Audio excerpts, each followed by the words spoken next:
Bonsoir à tous et bienvenue à Perspective. La Congrégation pour la doctrine de la foi a publié des modifications aux normes pour les catholiques issus de l'Église anglicane. Ces normes complémentaires ont été approuvées par le pape François aujourd'hui. Elles viennent compléter la constitution apostolique promulguée par Benoît XVI en 2009 sur les ordinariats personnels.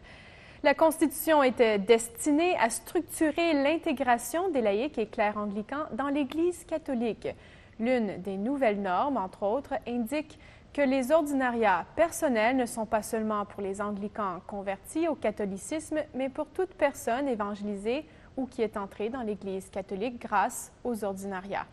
Ils devront par contre recevoir les sacrements de la confirmation et de l'Eucharistie. On a aussi apporté des modifications aux articles traitant des ordinaires, la formation du clergé et à la célébration du culte divin. Il existe aujourd'hui 3 ordinariats personnels servant les catholiques de tradition anglicane au Royaume-Uni, aux États-Unis et au Canada, puis en Australie. Une retraite aura lieu au Vatican pour les autorités civiles et ecclésiastiques sud-soudanaises. Elle aura lieu du 10 au 11 avril à Sainte-Marthe et organisée par la secrétaire d'État du Saint-Siège et le bureau de l'archevêque de Canterbury. Un communiqué de la salle de presse a souligné que cette retraite spirituelle a été approuvée par le Saint-Père. La retraite sera prêchée par l'archevêque de Gulu en Ouganda et par le président de la Conférence des supérieurs majeurs d'Afrique et de Madagascar. Le pape s'adressera aux participants à la fin de la retraite. Le communiqué nous dit aussi que cette retraite est écuménique et diplomatique. L'Église, dit-on, souhaite organiser cette retraite à l'intention de ceux qui ont la mission et la responsabilité de travailler à un avenir de paix et de prospérité pour la population du Soudan du Sud.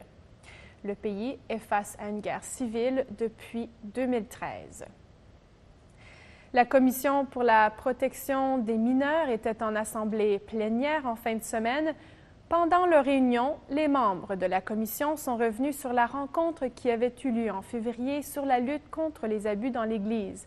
Ils ont d'abord entendu le témoignage d'une victime d'abus, puis ils se sont arrêtés sur cette rencontre de février et conçu des projets concrets pour assister le pape et les églises. Par exemple, on a créé un groupe de victimes et leurs familles. Ce groupe sera responsable de rencontrer d'autres victimes par moyens virtuels.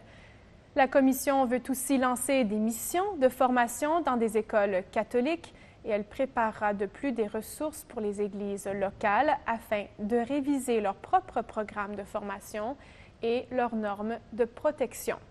Ce ne sont que quelques propositions mises de l'avant par la Commission qui devra travailler avec les autres congrégations et dicastères de la Curie romaine.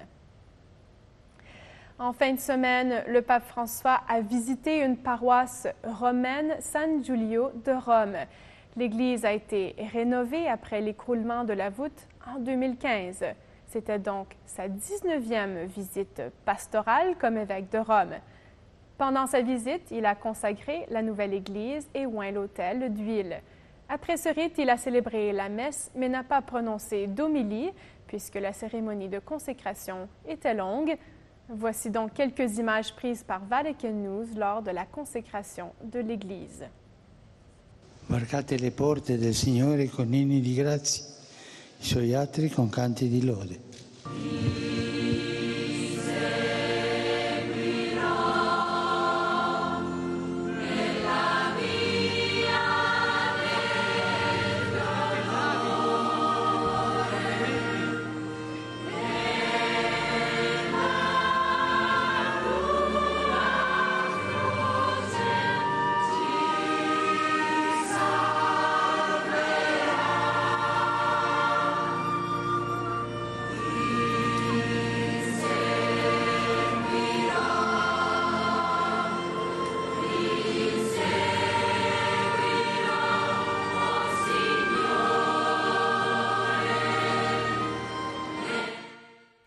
Voilà, c'est tout pour aujourd'hui. Merci d'avoir été des nôtres et à la prochaine.